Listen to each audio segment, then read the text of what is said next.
이 시간 우리에게 주시는 하나님의 말씀 사무엘하 15장 27절부터 29절의 말씀입니다. 다 찾으신 줄 알고 우리가 합독해서 같이 읽겠습니다. 왕이 또 제사장 사독에게 이르되 네가 선견자가 아니냐. 너는 너희의 두 아들 곧 내 아들 아히마스와 아비아달의 아들 요나단을 데리고 평안히 성읍으로 돌아가라. 너희에게서 내게 알리는 소식이 올 때까지 내가 강야 나루터에서 기다리리라 하니라. 사독과 아비아달이 하나님의 궤를 예루살렘으로 도로 메어다 놓고 거기 머물러 있느니라. 아멘. 읽으신 사무엘하 15장 27절부터 29절의 말씀으로 신의라는 제목으로 함께 이 시간 은혜를 나누겠습니다. 신의라는 것은 믿음과 의리를 말합니다. 이 반대말은 뭐예요? 배신, 이렇게 얘기할 수가 있겠죠. 오늘 본문의 말씀을 보니까 제사장 이렇게 나옵니다. 이 제사장은 원어로 하코헨입니다. 이것은 제사장, 주요한 공직자, 최고 지도자를 뜻하는 말인 코헨의 원래 의미가 사역자로서의 봉사하는 자입니다. 여기서 특별히 거룩한 일이나 희생제물을 담당하는 가계의 사람을 일컫는 의미로 확대되었습니다. 제사장의 1차적 임무는 성수에서 행해지며 기도 생활과 인격적이고 종교적으로 모범된 행위의 본을 보이는 것이 또 중요한 일들 중에 하나였습니다. 본문에서 사독은 다윗 왕국의 제사장으로 나옵니다. 그는 하나님의 기름 부음을 받은 왕인 다윗이 하나님의 길로 걸어가도록 계속적인 보살핌을 쏟고 있음이 나타납니다. 다윗 왕 또한 사독 제사장을 신임하여 그에게 평안히 성으로 돌아가도록 권면하고 있습니다. 본문의 말씀을 보니까 선견자가 아니냐 이렇게 말합니다. 이것은 원문으로 하로에입니다. 이것은 보다, 조사하다라는 동사, 리아에서 유래한 명사 로에는 보편적으로 선견자를 뜻하는데요. 선지자를 뜻하는 나비와 동의어로 쓰여집니다. 후대에 많이 쓰여진 선지자라는 말이 초기에는 선견자로 불려졌습니다. 이 둘 다 하나님의 대변자로서의 하나님이 주시는 음성이나 환상 등을 듣고 보면서 하나님의 뜻을 필요한 사람에게 증거하는 것이었습니다. 따라서 그들은 하나님의 사랑과 여호와의 종 등으로 불러지면서 이스라엘의 초기 왕정 때에 큰 역할을 했었던 것입니다. 또 본문을 보니까 고하는 이렇게 말합니다. 이것은 원문으로 레아 기드입니다. 기본형인 나가드는 말하다, 알리다라는 뜻으로 원어적으로는 어떤 것을 사람 앞에 두어 눈에 잘 띄게 하는 것을 의미합니다. 또한 가시적인 창조물들을 통해서 하나님의 공의와 영광이 드러나는 것을 의미하기도 합니다. 본문은 사독 제사장이 압살롬의 반역에 대한 정보를 제공해 달라는 부탁을 다윗에게 받고 있는 것으로 이것은 다윗이 사독을 신임했다고 볼 수가 있는 것입니다. 오늘 말씀은 제목이 신의입니다. 믿음과 의리라는 뜻이에요. 여기서 압살롬이 다윗 왕의 그 왕국의 다윗 왕에 대해서 반역을 합니다. 반란을 일으켜요. 압살롬은 다윗의 아들입니다. 이런 일들이 왜 일어남을 우리는 봅니까? 다윗이 우리아의 아내를 나쁜 방법으로 취했습니다. 우리아를 적군과의 전쟁터에 맨 앞에 서가지고 그를 죽게 했습니다. 그래서 우리아의 아내를 취했어요. 이것은 심히 악한 것입니다. 내가 무엇을 계획하고 이것을 성공적으로 이루었다. 남들의 눈을 속였다. 그것으로 다 성공을 이룬 것 같지만은 그것을 다 감찰하시고 내 속에 세밀한 은밀한 모든 생각까지도 다 감찰하시고 아시는 좋으신 하나님이 계시다는 것을 참으로 선하시고 때로는 두렵고 심판장 되신 그분이 계시다는 것을 이 다윗도 그 하나님과 그렇게 가까이 지냈던 다윗도 그것을 망각했던 것을 우리는 보게 됩니다. 자기 왕의 권세로서 모든 것을 다 할 수 있다고 생각하지만은 그 왕이 되신 분이 계시다는 것을 잊고 있었던 부분들을 볼 때에 너무 안타까움을 느낍니다. 여러분, 오늘날에 우리 대한민국의 요즘에 시국이 얼마나 어지럽습니까? 매우 어지럽습니다. 국제 신조가 떨어져 가지고 나라가 지금 환율이 급상승함으로 인해서 환율이 1달러당 150원까지 되게 되면 제2의 외환 위기가 올 것이다. IMF가 올 것이다 라고 그렇게 이야기하고 있습니다. 경제 전문가들이 얘기하는 거예요. 이와 같이 이런 비상계엄을 갑자기 대통령이 새벽에 내려서 저도 그 담화를 봤습니다만 그 새벽에 잠을 안 자고 시간이었기 때문에 볼 수가 있습니다. 생뚱하게 대통령이 왜 이런 비상계엄을 내리나 했었습니다. 그 당시에는 그렇게 생각을 했어요. 또 대통령의 담화를 듣고 볼 때에 지금 이러한 시점에서 대통령이 그 권한이 정지되고 탄핵되어서 있습니다. 그러나 대통령이에요. 그 권한만 지금 정지가 되어 있는 것입니다. 지금 헌재의 심판을 기다리고 있습니다. 그런 가운데 있는데 지금 어떻습니까? 지금 그러므로 인해서 권한대행이 국무총리 권한대행이 돼가지고 대통령의 권한으로서 어려운 나라를 다시금 혼란 가운데 이것을 다시 추스리고 국제 외국과의 그 관계나 외교나 이런 모든 것을 정상화하기 위해서 다시금 또 여러 우리 동맹국이나 여러 주변국들이 다 그 국무총리 대행을 지지하고 그런 가운데 있었습니다. 그래서 다시금 그 환율도 안정이 되고 그랬습니다.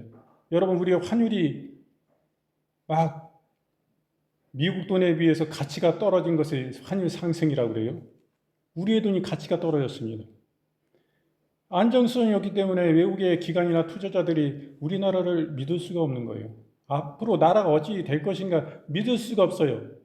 진짜 민주적이고 다시금 안정적인 나라로 이것이 다시금 회복될 것이냐, 그 부분에서 믿을 수가 없다는 거예요.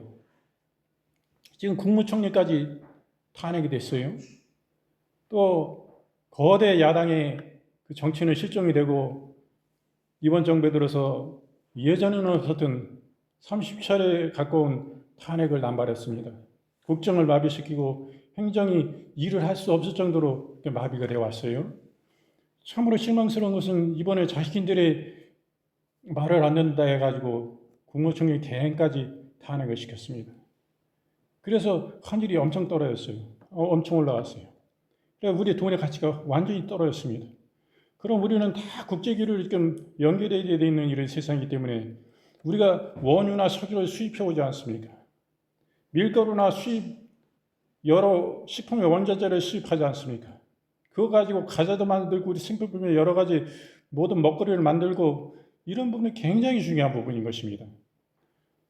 김치도 수입이 많잖아요. 우리 한국 김치 비싸니까 수입도 많습니다. 식당에서는 거의 수입 김치를 많이 씁니다. 이런 부분들에 있어서 우리 돈의 가치가 떨어지니까 신인도가 떨어지면 돈의 가치가 떨어져서 더 많은 돈을 주고 같은 값이었는데도 더 많은 돈을 줘야지만이 그 사올 수가 있는 거예요. 그럼 사오는 사람 입장에서 얼마나 손해를 보는 겁니까? 이런 일들이 지금 일어나고 있어요. 오히려 안정을 시켜야 됩니다, 이제는. 지금 그 다음 순번이 또 이제 대행을 하고 있습니다. 이 사람들 이제 탄핵을 한대요. 정치는 실종이 됐습니다. 이런 사람들이 정권을 잡으면 믿을 수가 없다 이거예요. 국제적으로도 믿을 수가 없다 이거예요. 어떻게 되지? 이 나라가 공산화로 가는 거니까 악질 민주주의 버리고 완전 독재로 가는 거냐? 믿을 수가 없는 거예요. 입법 독재. 이들이 아직 정권도 못 잡고 대통령 못 나왔으니까 그래. 여기 대통령까지 나오면은 우리 국회에는 가반을 넘는 190석이 넘는 그런 의석수를 가지고 있는데 이거 지금도 나라가 휘청휘청거리고 입법으로 모든 것을 다 가지고 그냥 쥐락펴락하고 있는데 이런 가운데 이 나라가 어떻게 할 것이냐 이거. 이 사람 믿을 수가 있는가? 어떤 개인의 그 대표가 이런 가운데 있는데 그 사람이 우리나라를 완전히 주무르고 있어요.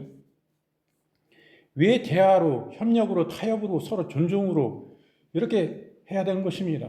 내가 힘있고 이제 다수를 차지하니까 니네 여당이고 뭐고 다른 당 아무 필요 없어, 니네 의견은.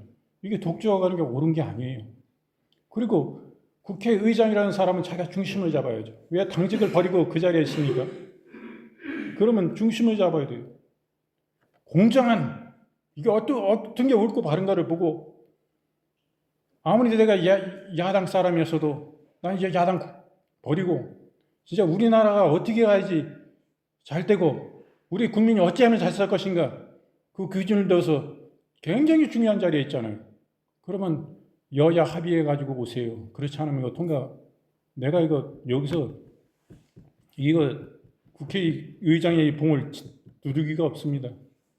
그 역할을 해야 되는 거예요. 그리고 대화를 복원시키려고 해야지. 시민은 강대한 그런 의석수를 가진 당이 뭐든지 다 할 수 있는데 그거 포용을 못 합니까? 공정하게 가야 공정하게. 예전에 관례가 이래 왔으니 우리도 이렇게 하고 이렇게 해야 된다. 그렇게 가면 정치가 복원이 되는 거예요. 힘 있는 쪽에서 좀 양보를 해야 돼. 그래야 되는데 지금의 현실이 참으로 얼마나 안타깝습니까? 예, 결국에는 백성만, 국민들만 피해를 보는 거예요. 우리가 현실적으로. 우리 지금 여기 우리 남방을 교회가 지금 석유 난로를 우리 떼고 있습니다. 당장 국제 신조 떨어져 가지고 우리가 석유 사오는데 우리한테 바로 닥치는 거예요. 현실적으로. 석유값 오르게 됐으니까 안 오릅니까? 동요 오릅니까? 안 오릅니까? 오를 수밖에 없죠. 우리 돈 가치가 떨어졌는데 자꾸 이렇게 불안정하게 하면은 이제는 자꾸 탄핵 남발해서 자꾸 그 어거지로 그러면 안 됩니다. 우리 직접적으로 피해를 받는 거예요. 거기에 대해서 여러분 똑바른 우리 국민들이 바른 저기를 가지고 그것까지는 아니다. 그렇게 얘기하면은 비상계엄을 선포한 이분이 오죽했으면 했겠냐 이렇게 이제 돌아서는 거예요. 잘못됐다 했다가도 이제는 이건 아니지 이렇게까지는 이렇게 마음이 돌아서잖아요 다시. 오죽했으면 했겠냐 이런 얘기 나오는 거예요. 차라리 비상계엄을 내려가지고 잘못된 것을 바로 잡았어야 되는데 뭐 이거는 비상계엄 뭐 했다 해도 이건 뭐냐 이거 이렇게 된다니까 지금. 그런 거 볼 때 너무 안타까움을 느끼는데 제가 잘못된 것은 지금 대통령이 뭘 잘못했느냐. 박근혜 대통령 탄핵할 때 온갖 그냥 없는 이야기들을 뭐 청와대에서 구술했느니 무슨 무술에 그런데 주술에 빠졌느니 대통령을 심각하게 없는 이야기를 꾸며가지고 언론이나 이런 데서 막 얼굴을 못 들 정도로 거짓 보도를 하고 수사기관도 그랬고 거기에 검찰에 탄핵해가지고 박 대통령 수사할 때 팀장이 지금 대통령 아니요? 지금 대통령이었잖아요. 그걸 보십시오. 애매히 사람 누명 씌워가지고 죄 만들어가지고 그 사람 대통령 자리에서 끌어내리면 죄 줘가지고 그 사람 죄 심판 받겠다고 이렇게 하지만은 하나님은 꿰뚫고 계신 거예요. 여러분 오늘 말씀의 주제인 다해당도 마찬가지 아닙니까? 우리아의 아내를 동침해가지고 우리 애가 죽기 전에 우리 애를 어찌 죽일까? 애 생겼어요. 동침해가지고 다윗과 우리 애의 아내 가운데 우리 애를 죽이기 위해서 전쟁터 맨 앞잡이 내세워가지고 죽이고자 계획을 꾸민 거 아니에요. 그걸로 성공했는지 알고 그냥 뭐 그랬지만은 결국에 하나님이 알고 계시고 하나님이 당신의 사랑하는 선지자를 통해 가지고 그 죄를 지적하실 때에 그가 회개하고 돌이켰잖아요. 그 생긴 아기가 태어나 가지고 그 아기가 죽습니다. 하나님이 심판하신 거예요. 그래가지고 다윗이 회개했지만은 그걸로 회개해서 끝난 게 아니에요. 그 더 이상 하나님이 저기 하시지 않지만은 그로 인하여 그 우리아의 아내를 네가 그렇게 취하고 우리아를 전쟁터 보내가지고 그렇게 죽인 그 흉악한 계획을 꾸민 너 일평생 나를 찬양하고 경배하고 나와 가까이지는 너지만 네 죄가는 반드시 받는다 이거예요. 그래서 하나님께서 네 집에 칼이 영영토록 끊이지 아니라 말씀하신 거예요. 이 다윗이 그 이후에 왕위를 지속해오고 있는데 그의 아들 압살롬이 반역을 일으켜가지고 그 왕권 찬탈 아버지를 왕에서 쫓아내고 지금 도망자 신사가 되고 있습니다. 하나님의 심판이 그로 인하여 이렇게 칼이 그 집에 끊이지 않는 일들이 생긴 거예요. 나는 이 현상이 그냥 이렇게 저 양반이 지금 고난받는 이유가 있다고 생각해요. 왜 거기에 자기가 빠져가지고 이런 일을 했나? 응? 좀 더 참고 정치를 복원해가지고 했어도 결국엔 다음 총선이나 대선에서 국민들이 분명히 잘못된 데에선 심판하고 오히려 더 힘을 얻었을 수도 있는데도 불구하고 왜 이랬을까 이런 생각이 드는데 이런 게 다 뿌리에 있는 거예요. 남을요 어떻게 그렇게 그냥 애매히 누명 씌우면 그 사람 누명 가서 힘없을 때 그 자기가 당당히 이기고 승리한 것 같죠. 자기가 사면시켜줬지만은 하나님은 사면 안 시, 하나님은 거기에 대해서 그냥 그걸로 끝나는 게 아니요. 그분은 우주 만물의 진정한 통치자, 심판장이 누구십니까? 그분이 진짜다 이거요. 그분 선악간에 다 분별하시고 판단하시는 거예요. 우리 교회에 우리가 경제 문제로 있어가지고 우리가 그거를 뭐 싼 가격이고 돈도 없습니다 교회에 전혀 재정이 없는데 그 우리가 매매를 하려 했지만은 거기 상대방에서 그거를 원치 않았기 때문에 결국엔 우리 건물 부분이 들어가 있어 어쩔 수가 없었어요. 그러니까 우리가 사회법의 심판을 구할 수밖에 없었고 그러한 가운데서 마찬가지입니다. 이 재판에서 하나님의 집을 폭파시키고 이런 뭐 별소리 다 했는데 이거 보십시오. 하나님 심판하십니까? 안 심판하십니까? 이 재판에 있어서 제일 앞서가지고 거짓 증인 내세우고 증인 만들고 녹지 따서 그 속기록 만들고 해서 법원에 제출하고 악의적으로 악한 증인을 내세워가지고 법원을 속이고 단체로 자신들의 친척들과 가까운 이 자라난 이 고향 사람들과 한 패가 돼가지고 법원을 속인 거예요. 그걸로 법원 속일 수도 있습니다. 단체로 하면은 그 자기네가 유익을 볼 수도 있어요. 그렇지만 결국엔 어떻습니까? 하나님은 보고 계시다. 그 위에 하나님을 두려워해야지. 그분들도 하나님 믿는 사람들.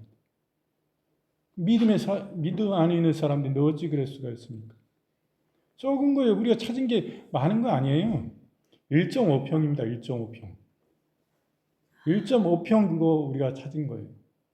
세상에 보존산지 1.5평 그거 저 같으면 그거 다 주진 않더라도 띄워서 들어간 부분만. 그리고 교회가 그 전에 우리 건지 알고 자기네 땅인 줄 자기가 몰랐는데 또 자기네도 그 등록 전환하면서 그 땅을 지금 50평인가 그게 산지에서 지금 뭐 토임이라 해가지고 등록 전환해가지고 일반 토지대장으로 이렇게 옮기는 데 있어서 그렇게 했는데 그거를 변환하면서 축적이 다릅니다.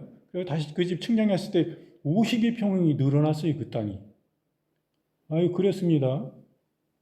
아니 그런 가운데 있는데 그거 좀 띄어서 팔려는데 그거를 안 팔고 세상에 그렇게 나올 수가 있습니까? 이것이 그냥 보통 비싼 땅이 아니라고? 예? 얼마나 귀중한 땅인데 그걸 파느냐 절대 못 판다고. 뭐 300만 원이고 뭐 억만금 줘도 안 판. 이거 사람의 상식으로서도 이 우리 교회가 역사가 120년 역사 가깝지만은 이런 가운데 당신의 부모님들이 여기서 열심히 있었고 그 부모님들도 계셨고 그런 역사가 있는 교회예요. 그런데 우리 재정도 어렵고 다 이런 가운데 있는데 세상에 그렇게 헌신하신 분들이 그분들이 진짜 실제 저기 한다면 그거 제 입장에서도 생각할 때 그거 당연히 띄워줍니다. 분할해서 측량가지고 쓰던 뭐 1.5평뿐만 아니라 그 부분 제가 저 같아도 다 측량해가지고 교회 기부해요. 그거 가치도 얼마 되지도 않는 것인데 그런 가운데 있었지만은 불의로 해가지고 자기네가 그냥 그렇게 했었습니다. 우리 교회를 안 좋게 하고 저를 그냥 친척이 그냥 나쁘게 그냥 음해를 하고 그냥 소문을 내고 다 다닌다마다 더 나쁜 사람이었을 거 아니에요? 어디 있어요? 하나님은 살아계세요. 그 사람 지금 파킨슨 걸렸잖아요. 그리고 앞서서 했던 그 동생, 앞서서 증인 만들고, 그래가지고 법원에 제출하고, 앞서서 아주 열심으로 이 재판했던 그 동생. 지금 대장 쪽에 지금 질병으로 고생하고 있지 않습니까? 소유자의 부인 되는 그분은 쓰러졌잖아요. 코마 상태에 있잖아요. 갑자기. 그런 가운데 있을 때 제가 한 달여 전에 주님이 자고 일어날 때 계시를 주신 것은 그 두 사람이었어요. 저는 한 사람을 착각을 했었습니다. 한 사람은 얼굴을 하나님 한 사람 보여주시고 한 사람은 나이를 가르쳐 주는 거였는데 저는 그걸 한 사람으로 봤는데 제가 생각해 보니까 한 사람이 두 사람이더라고. 하나님은 그냥 저희한테 장문에 저기를 보내서 탐심이 뭐 별소리 한 사람은 안 보여주셨지만은 그 두 사람은 아주 이 재판에 있어서 악의적으로 앞장섰던 사람들을 보여주신 거예요. 그래서 제가 그거 보여주셨는데 제가 강구 시간인가요? 예배 시간인가? 설교 시간에 제가 하나님이 그런 한 상을 보여주셔서 죽었다고 3번 선언하셨다라고 제가 말씀을 드린 적이 있어요. 그 한 달 지나서 그 양반이 뭐 화장실에서 갑자기 쓰러져가지고 코마 상태로 병원에서 깨어나지 못한다는 얘기를 들었습니다. 여러분, 하나님은 살아계신 거예요. 누구 그냥 계시어가지고 없는 죄 만들어가지고 이렇게 하면 자기가 이긴 것 같이 생각을 하죠. 하나님을 두려워해야지. 하나님은 내 은밀한 죄까지도, 은밀한 내 마음의 생각까지도 내 생각만 했는데 입으로 발설도 안 하고 내만 가지고 있는데 그 생각, 내 마음을 속을 깨뚫고 보시는 분이요. 그 악한 계획을 하나님이 어찌 보시겠냐 이거요. 하나님이 살아계신데 그런 거 볼 때 안타까움을 느껴요. 지금 대통령이 지금 현역 대통령이 지금 고난 받는 것도 그냥 고난이 아니다. 제가 참으로 회개하고 돌이켜야 돼. 뭐 없는 일도 막 만들어가지고 막 어디서 흘러나오는지 어디서 흘러나왔다 그러고 막 소문에 돌고 뭐 무속이 어떻고 막 지금도 그래요. 결국에 헌법재판소 가서 그 재판을 받아봐야 돼. 서로 변론하고 서로 양쪽에. 그래가지고 재판관이 딱 결정을 내려야 그때 그거예요. 그게 이 소문이 진짜가 아니고 그런 부분이 많은데 그런 것부터 저도 얼마나 안타깝게 느끼는지 모릅니다. 이 다윗도 보세요. 우리 안에 취해가지고 자기가 아립답고 이뻐가지고 그냥 탐내고 탐심을 내가지고 그 아내를 뺏어가지고 그렇게 하고 자기 아내 삼았는데 아주 누구한테도 안 들킬 것 같았죠. 그 우리아는 전쟁터 나가서 싸우다가 적군에 죽었으니까 그 과부가 된 사람을 자기는 구원해 준 거예요. 다윗은 누가 볼 때 아주 선하고 좋은 사람이요. 근데 사실은 아니죠. 그 전에 그 아내를 그러니까 서로 취한 거 아니에요. 우리아의 아내 때 우리아가 죽기도 전에 그래가지고 그 아내 강제로 뺏으려고 그 우리아를 전쟁터 보내서 맨 앞자리에 서가지고 죽게 하려고 계획을 세우고 그렇게 한 거예요. 오늘 보니까 그럼으로 인해서 그 죄악으로 인해 가지고 하나님의 심판받아서 하나님 네가 회개해도 네가 저지른 죄는 너 용서 못 받아. 이 땅에서 너 죄가 다 치러야 된다. 네 집에 영영이 칼이 떠나지 아니하리라. 하나님 말씀하신 거예요. 그 사랑하는 다윗에게 그 어여쁜 다윗인데도 하나님이 이렇게 공의의 공정한 하나님이지 내 사랑하니까 내 편이니까 너는 죄 짓고 아니, 그 정도야 뭐 네가 나를 위해서 쌓은 공적이 얼만데 비교해가지고 아니 그건 없던 걸로 해줄게? 이런 하나님이 아니다 이거예요. 그러니까 우리의 삶이 어때야 되겠어요? 오늘 그냥 이 아들의 반란을 보는데 다윗 아들의 이 사독 선견자 제사장이 나옵니다. 사독은 다윗 시대의 제사장이에요. 사독은 아비아달과 더불어 다윗의 시대의 제사장이었습니다.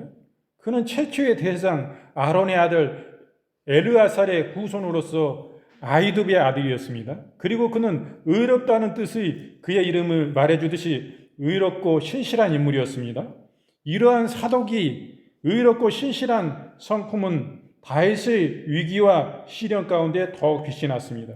즉 압살롬의 반란 시 그가 행한 행적을 가만히 살펴볼 때에 우리는 정녕 사독이야말로 의리 있고 신실한 사람의 대표적인 인물임을 발견하게 되는 것입니다. 참으로 정녕 의로운 자는 세상이 어두울수록 더욱 빛을 발하는 법입니다. 역대상 18장 16절 말씀에 아히두브의 아들 사독과 아비아들의 아들 아비멜렉은 제사장이 되고 사위사는 서기관이 되고 이렇게 말씀합니다. 그래서 이 압살롬이 그 아버지를 죽이고자 그 왕권을 찬탈하고 왕궁을 다 장악해 버렸습니다. 그리고 그 아버지를 죽이려고 그래요.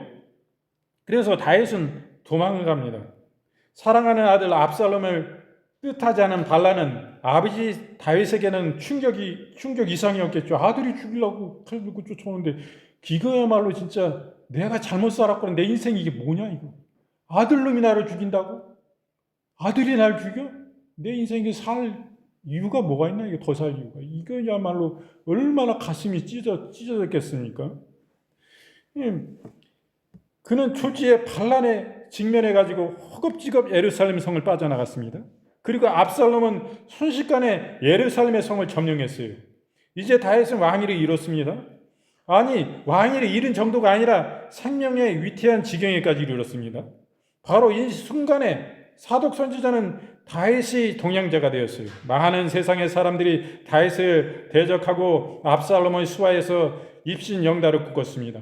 인생의 출세기를 삼으려는 이때에 사독은 가진 모든 지위와 명예를 포기하면서까지 다윗의 동향자가 되었습니다.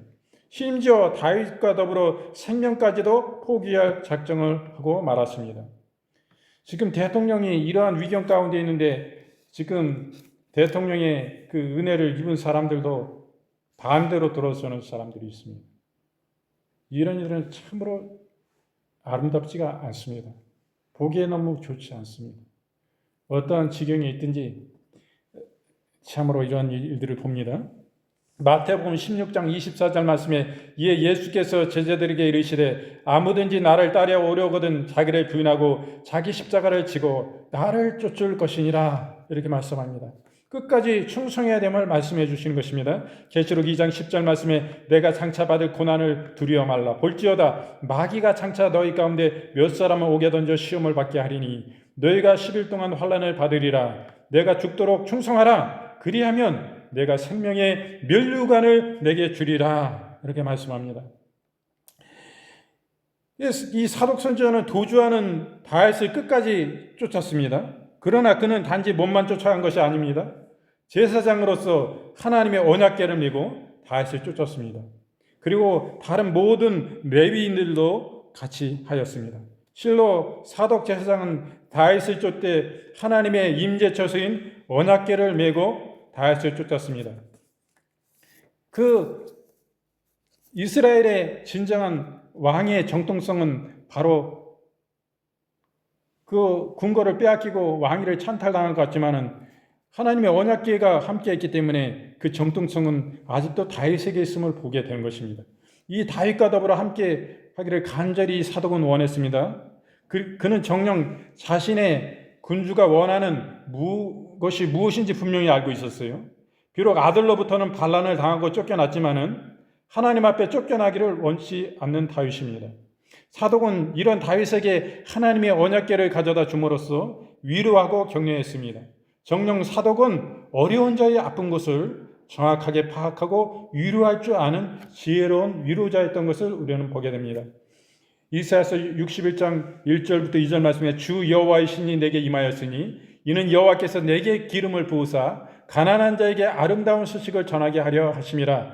나를 보내사 마음에 상한 자를 고치며 포로된 자에게 자유를, 갇힌 자에게 노임을 전파하며 여호와의 은혜의 해와 우리 하나님의 신원의 날을 전파하여 모든 슬픈 자를 위로하되 이렇게 말씀합니다.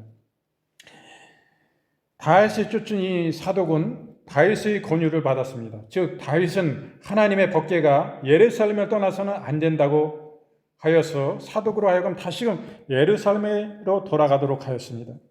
게다가 이면에는 자신의 고난을 다른 사람들까지 동참하게 하는 것이 도리가 아니다. 다윗의 자상한 마음이 이 가운데 깔려 있음을 우리는 보게 됩니다.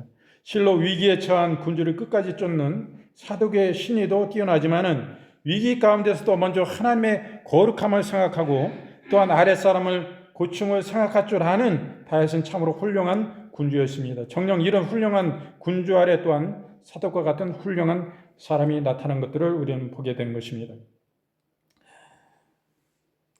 끝까지 다윗의 황궁을 돕습니다. 예루살렘으로 돌아온 사독은 그러나 그는 자신의 안전과 우사 아닐만을 추구하지는 않았습니다. 그는 비록 다윗이 권유로 예루살렘에 들어왔지만은 아들 아히마스와 아비아들의 아들 요나단을 시켜서 다윗의 황궁을 위한 노력을 쉬지 않았습니다. 그리하여 이들 두 아들들을 시켜서 예루살렘의 사정을 다윗에게 알리고, 그래서 다윗으로 하여금 다시금 예루살렘으로 황궁하도록 모든 노력과 열심을 결코 소홀히 하지 않았습니다.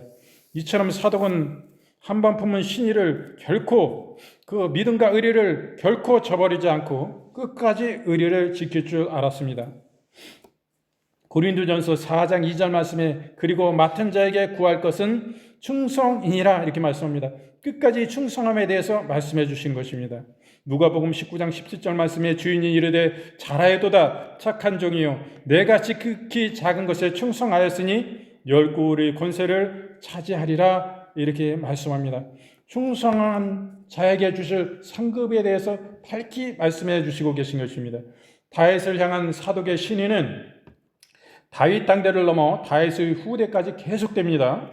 다윗 말년 다윗의 왕위를 누리는 수많은 음모 가운데서도 다윗은 아들 솔로몬의 왕위를 사독에게 당부합니다. 이제 다윗의 시대는 가고 새로운 시대가 서서히 시작될 즈음이었지만은 사독은 다윗과 신의를 결코 저버리지 않습니다.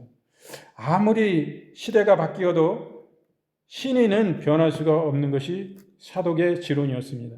히브리서 13장 8절 말씀에 예수 그리스도는 어제나 오늘이나 영원토록 동일하시니라.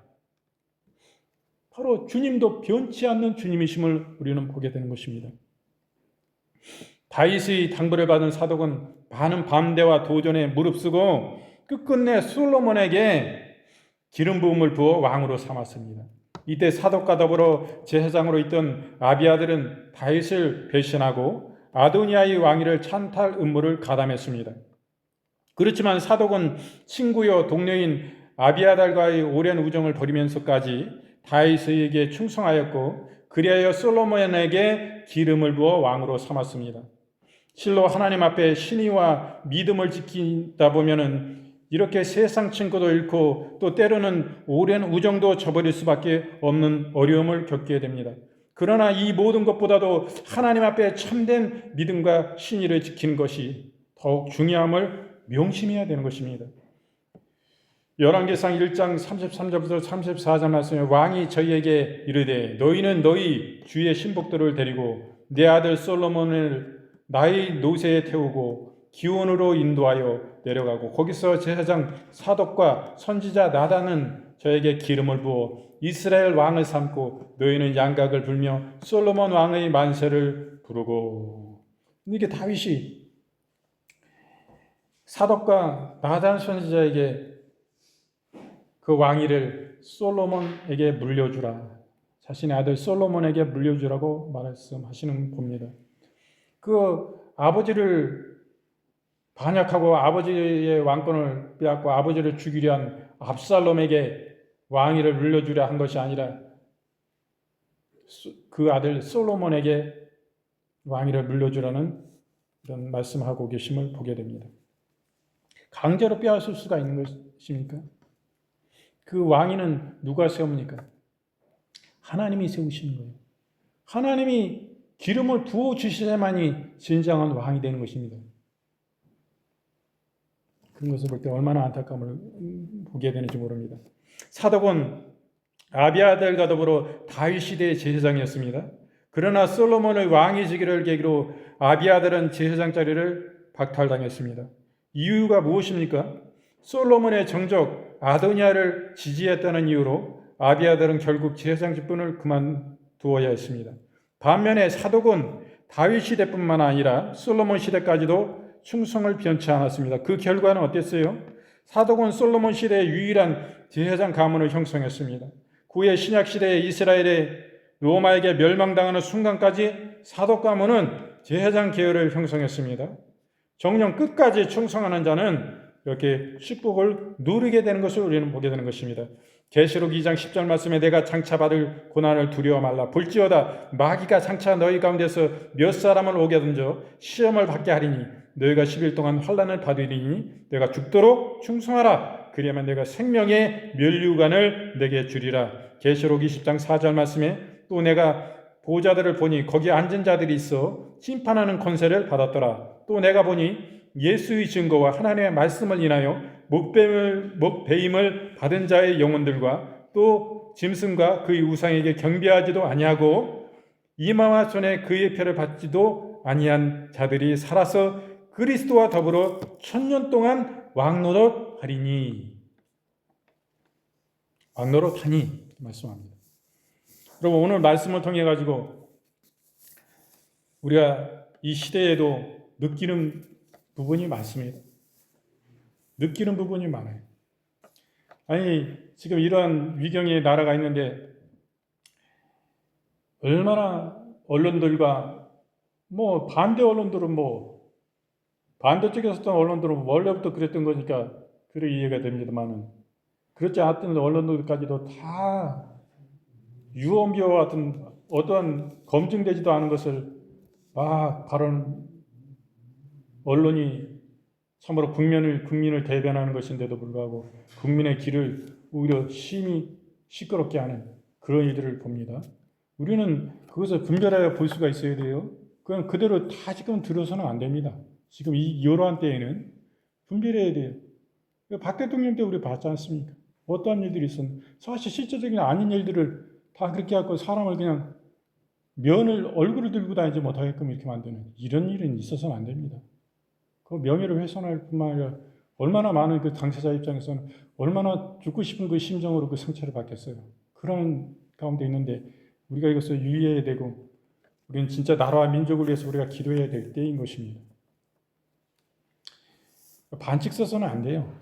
우리가 떼법을 써가지고 뭘 하려고 그러는 게 아니잖아요. 이건 공산주의도 아니고 공산당들도 아니고 뭘 떼법을 쓰려고 그럽니까? 우리 헌법에 준해가지고 법률에 의해서 법의 이치에 따라 우리는 진짜 민주주의예요.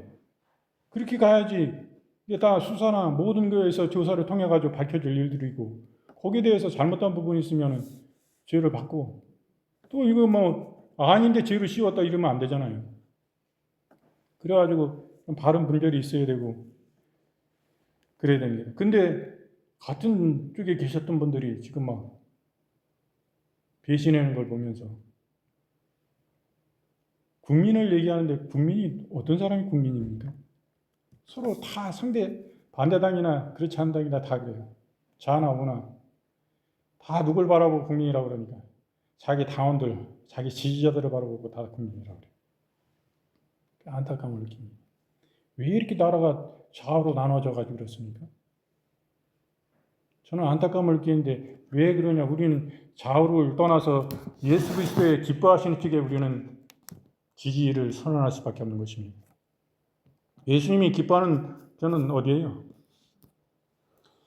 예수님을 핍박하고 복음을 핍박하고 우리 믿음의 사람들을, 우리 믿음의 형제들을 핍박하는 사람들, 북의 지하교회 몰래 믿는 사람들 핍박하는 사람들, 북의 성경만 들고 가도 핍박하는 사람들, 이런 사람들이 그 김정의 3대 악습, 흉악한 3대 독재를 이루고 있는데 그들의 정권과 지도자들에게 굽신거리며 그들에게 잘 보이고 그들만 교제하고 그 고난받는 징정 그들에게 빼앗기는 수탈당하는 사는 그 이민들을 향해서는 아무 얘기 안 하고 그들의 인권을 올려줘야 되고 그들을 먹을 것을 줘야 되고 이런 얘기 하는 사람은 하나도 없고 그들은 죽든지 말든지 이거야말로 반민족적이고 흉악한 일입니다.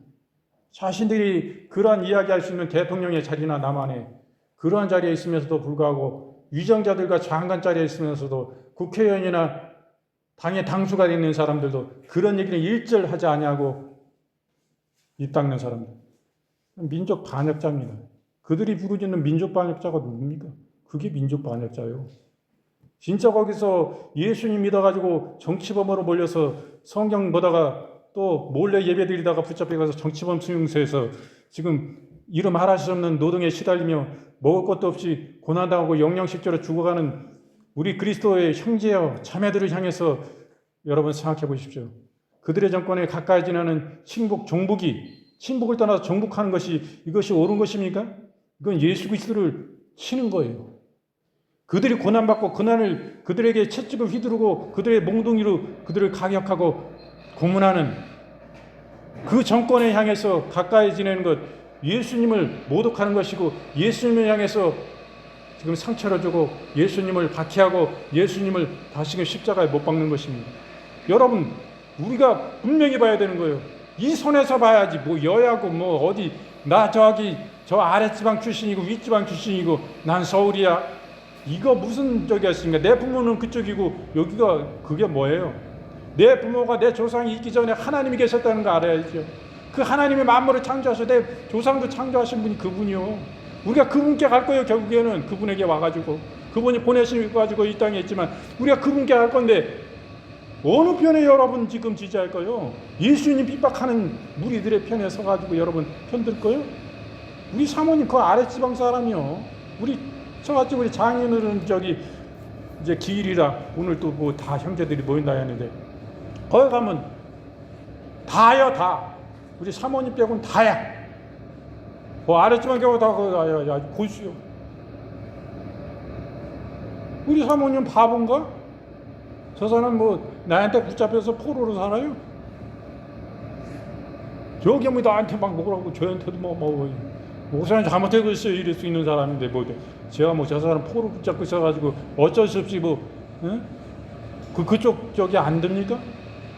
우리가 바른 신앙을 가지면요 그쪽 손 들을 수가 없어요. 예수님 우리의 양심에 너 보고 계신데 어떻게 우리가 그쪽에 펴주고 이러고 있어요? 제가 이런 얘기 왜 합니까? 우리 사랑이기 때문에 얘기합니다. 당신이 여기 영산토록 이 땅에만 있을 거예요? 그 하나님 나라 가서 그 예수님 뵐 거예요. 예수님 뵐 건데 그분 앞에 뭐라 할 거예요? 너 이 땅에 살 때 분명히 해야지 여러분. 아니 우리나라 뭐 여야도 마찬가지요. 아니 이제 여당은 별 볼 일 없다. 내가 봐도 앞으로 볼 때 야당 쪽에 붙어야 우리가 더 잘 먹고 잘 살고 아이고 내가 영달을 누리며 다시금 거기서 했더니 국회의원 추천해주면은 내가 그쪽으로 국회의원 나가가지고 영원토록 해먹어야지. 그래서 저쪽에 붙어야 돼. 요때가 기회다. 요때가 그쪽 지도자들이 다 보고 그 지지자들이 다 보고 있는데 이때 옮겨야지 해가지고 수술 쓰는 사람들이 있어요. 제가 그거 어떻게 보겠습니까? 우리가 신의를 지켜야 돼요. 믿음도 신의를 지켜야 되지만 우리의 삶도 신의를 지켜야 돼요. 예수님이 우리의 진정한 왕이요. 그분께 우리가 뭐 그렇게 얘기하면 잘 보여야 돼. 사실은 잘 보여야지. 우리가 중심으로 진심으로 잘 보여야지. 그냥 겉으로만 잘 보이려고 하는 게 아니라 예수님이 나를 어찌 보실까 말이야. 이게 가장 중요한 거예요.